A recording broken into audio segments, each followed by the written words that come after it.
ఆయన అంటే ఇప్పుడు కాదు, మొదటిసారి, ఇది 4వ సారి ముఖ్యమంత్రి.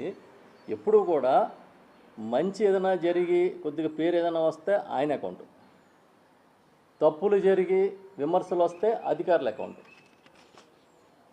వెంటనే అధికారుల మీద తోసేసి ఏమనుకుంటున్నారు మీరని ఆయన బెదిరిస్తాడు. అధికారులను అడిగాడంట, మర్యాదగా చెప్తే మీకు అర్థం కాదా అని గట్టిగా హోంకరించారు చంద్రబాబు నాయుడు గారని కొన్ని పత్రికలు హెడ్లైన్స్ పెట్టినాయి. మర్యాదగా చెప్తే మీకు అర్థం కాదా అన్నాడంట అటవీ శాఖ అధికారులని. నేను 4 సార్లు ముఖ్యమంత్రిని, అటవీ శాఖ పనితీరు ఇంత అధ్వానంగా ఎప్పుడు లేదన్న అధికారులు ఇలా చేస్తున్నారా అన్నాడంట ఆయన.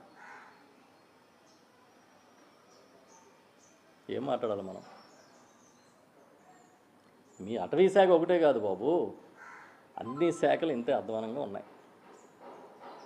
మీరు సాధించిన ఘనత ఏదన్నా ఉంటే 99 పైసలకు ఎకరం అమ్మేయడం, మీ